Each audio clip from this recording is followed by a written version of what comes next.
Hey everybody, Wideck here again, this time with the game on Yeonsu, one of the newer maps that just came out for this new season of Starcraft. And spawning in the top right as the red Zerg, we've got Team Evil Genius's Suppy.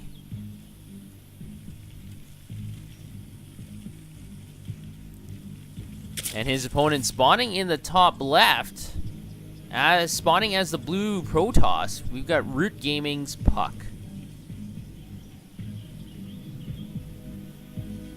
And both of these players are well-established American players playing on the American ladder and doing very well. You constantly see them at the top of the leaderboards for the American server. And we do have a very early probe sent out by Puck, so it looks like, well, it looks like a scout here, but initially I thought it might have been some sort of proxy play. Would have been interesting to see that on this new map, but it doesn't look like it. Looks like the probe is just going to be sniffing around. Now, one of the reasons why this map is so interesting is because about halfway across the map, you know, it's cut in half. The top side is winter and the south side is spring, so that is very unique. As you notice, most maps are generally just identical. They're just mirror flip side images of each other. But this map, it is that again, except the top side is white and the bottom side is green, so that is a little bit different. I do like the stylistic difference. And now it looks like Puck's initial probe is going to be causing some havoc here, because Suppy really wants to put down that hatchery, and it doesn't look like Puck is going to give him much of an opportunity to. He's just constantly running around. Look at all those clicks. Now this probe is taking a lot of damage. It's only 2 hits away, and finally that hatchery is going to be able to be plopped down. So that probe did do some distracting work, but Suppy is going to be able to put down that hatchery. At the same time, Puck is going for Nexus first, and Suppy's Overlord is just in time to see that. Man, those Overlords look a lot uglier up close, don't they? The little 4 little tendrils, or those hairs, I'm not sure. Anyway, that Overlord is going to be floating into Puck's main. There won't be anything to see there, though. So both players are going for the economic late game strategy, it looks like. Now, Suppy hasn't started gas yet, so it doesn't look like he's going to be getting Zergling speed anytime soon. I'm a big proponent of getting Zergling speed. I think map control is very important. But Suppy is a professional player. He knows what he's doing. So it looks like he might be going for his third hatchery instead. And that might be a pretty good trade-off, getting an early third instead of going for early Zergling speed. Now this Zergling is going to be able to run down this probe. 1 hit left. Is it going to regenerate shields? Yes, it is going to regenerate shields, so this probe will survive, and this cannon will clean up the Zergling. Wow, it popped pretty big there. Look, you can see the mandibles and the claws. That's really cool. Anyways, so Suppy is getting his third base instead. Still no extractors up. And the reason is Suppy knows that Puck went for an early Nexus, and therefore is not going to have a lot of units to counterattack with. Not going to have a lot of gas either, so don't have to really worry about stalkers so much. So Suppy does know what is going on in Puck's end of town. We do have a Zealot rushing out. What is this Zealot's job? Just look at him. He's just charging headlong. He's got that right arm extended. Suppy says, "Your wall, oh my god. Why I know Bane bust." Well, you don't really need to Baneling bust this. And Puck is saying, "Oh, it's not a good day for me." This is interesting, because this wall is really wide, so it isn't really much of a wall, and Suppy is making a note of that. Oh, team woke me up at 7 o'clock this morning because they wanted to go for a swim. Whoa, what an inconsiderate team.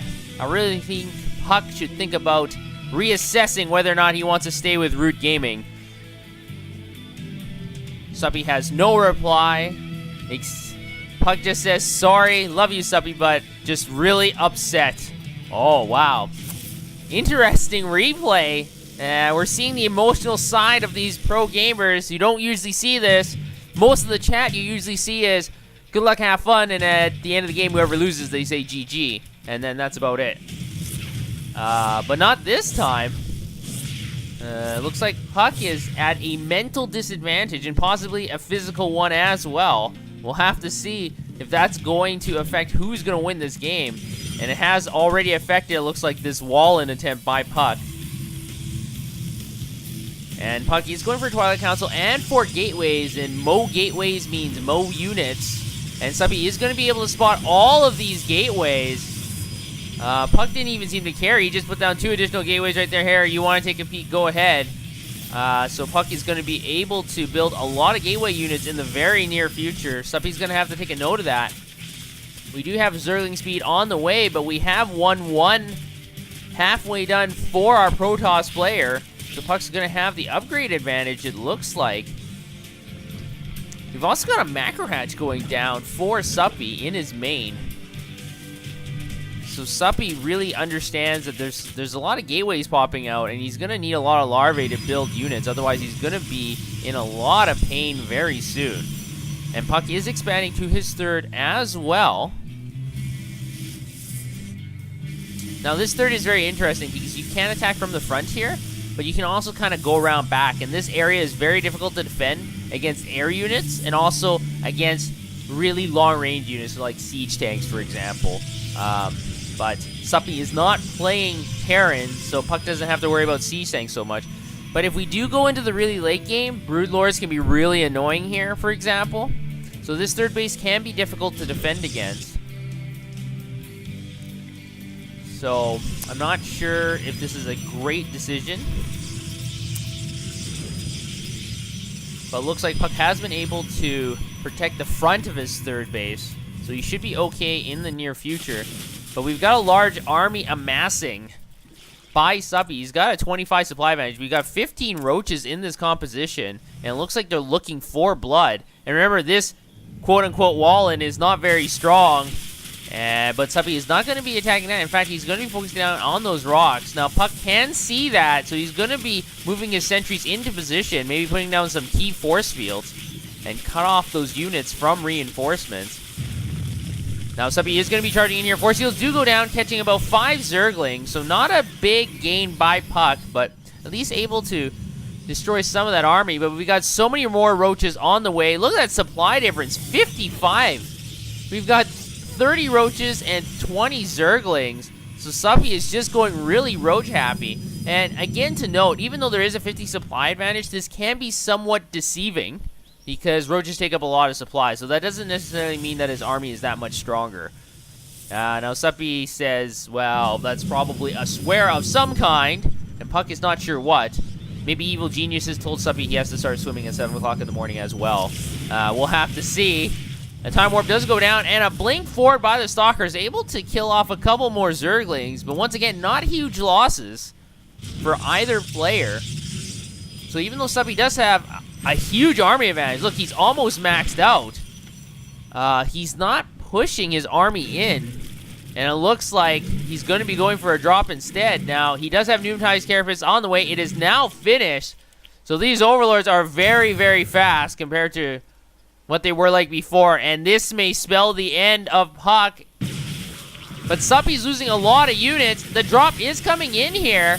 Now, the force fields do go down, but since they're getting dropped, it's not going to help very much. The Stalkers are going to engage directly with the roaches. There's so many units being dropped right in front and on top of these units. And it looks like we might get a mini flank as well. The force fields do make a small U, so the Stalkers are able to fight a smaller contingent of roaches, but there's still so many roaches here, and half the army is picking away at this Nexus. Half of them are focusing on the Stalkers. There are many losses on both sides. The Stalkers are focusing fire on all the roaches. The roaches are doing significant damage to that Nexus. The Nexus is in red, and it will not survive. And it looks like this calls for a retreat. So Suppy is going to retreat now. The resources lost heavily favor our Protoss player, but remember, Suppy was able to take down that Nexus, and so it's kind of 4 bases to 2 right now. Suppy's 4th is already up. So I think that was a very good trade for Suppy, losing a lot more resources, but taking down an economic base. I think that's totally worth it. And now with +2 +2 ranged attacks also being upgraded. It looks like Puck is going to be forcing his way into Suppy's base. Now remember, Puck does have the 2-2 upgrades, and Suppy only has 1-0, so his Stalkers are much better than the Roaches. A distinct upgrade advantage, but not the army advantage. But it looks like Puck is going to withdraw. He cleaned up a lot of creep tumors. The creep spread was about 45% all the way to Puck's base. Instead, now most of it has been destroyed, receding it back to basically the hatcheries. And remember, because this composition is basically all Roaches, this Observer can just roam freely without fear of being attacked. But Suppy is once again maxed out at 199, and Puck is just waiting around. His Nexus has just come back, has just been warped in, and he's going to put down some cannons to try and protect it. We've also got Psionic Storm, but it's about another minute away. So the key for Puck is, can he survive another barrage of Roach attacks? And remember, because this ramp is so tiny, it's going to be difficult for Suppy to get in here unless he decides to do the drop again, and it looks like that's what he's going to be doing.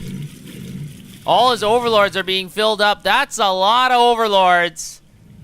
The Stalkers are going to come in here. Oh, able to focus down a lot of the full Overlords, and this may be a mistake by Suppy. His supplies are dropping very quickly. In fact, they're evening out. So Suppy's distinct army advantage is now shrunk. And the Stalkers do have the upgrade advantage, you have to remember. 2-2 against 1-0. And the Zealots are charging in here. Now, they're all going to get you to buy the Roaches. But look at this. The supplies have evened out once again. But the resources lost is totally in favor of Puck. So Puck is doing a good job on 3 bases, and he's going to have +3 attacks very soon and +3 armor as well. And I really think once 3-3 finishes, this may be the end of Suppy. Because back then he had a significant army supply advantage, and even with that, he had a difficult time breaking through in conjunction because of the upgrade advantage by Puck. But now with the armies very similar in number, and with the army the upgrade advantage definitely going over to Puck's army, I think Suppy's going to have a difficult time with this engagement. And Psionic Storm is also finished. So now it's going to be up to Suppy. Can he defeat the very tired and angry Puck, who just went swimming at 7 o'clock in the morning? I would be cranky too. But is Puck going to be able to finish the game on a high note? His Warp Prism is going to go down. Very interesting. Puck did not move it away. There's only 3 infested Terrans. He might have been able to get away with that Warp Prism, but opting not to do anything instead. Now, both players are just amassing huge armies, and I find it so odd that neither player is really changing their army composition. Puck didn't go for any Immortals, which are very good against Roaches. No Colossi, which are very good against Roaches. And Suppy didn't go for any Mutalisks. No Hydralisks. Just kind of, I don't know, a gentleman's agreement almost that they're just going to use these units exclusively. And now we do have an attack near the middle of the map. The Psionic Storm does go down, able to destroy a lot of Zerglings. The Roaches take a bit of a beating as well. And look at all those bodies. Now, I do see a few Stalkers, but that's a lot of red spots. And trust me, Stalkers do not bleed red. In fact, they don't bleed at all. They just blow up and you can see their mechanical legs. So Puck was very, very good defending that attack. Both players are maxed out once again, and Suppy can see that Puck is getting his 4th in operation very soon. So Suppy's going to have to take down one of those bases and or expand to another one of his own if he wants to maintain his economic prowess. But it looks like Puck is going to be the aggressor this time, moving close to Suppy's creep.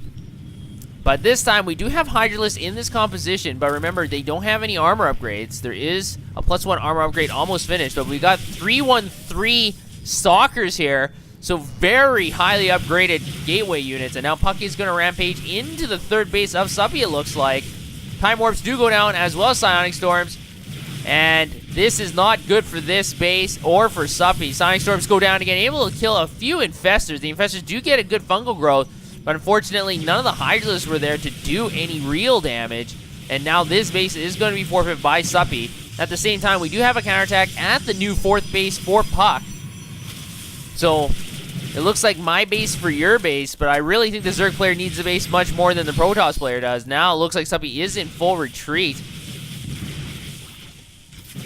as these are very tight areas, and it's difficult for Hydras and roaches to get a good concave here. There's so many stalkers, and if you take a look at that supply advantage, Suppy was just not going to be able to do very much about that, even though he was going to be able to destroy this 4th base, and he was harassing the mineral line at the natural as well. This is just way too many stalkers, and you have to remember, if you take a look at this area, we got a ramp here, we got a ramp here, and we got a ramp here.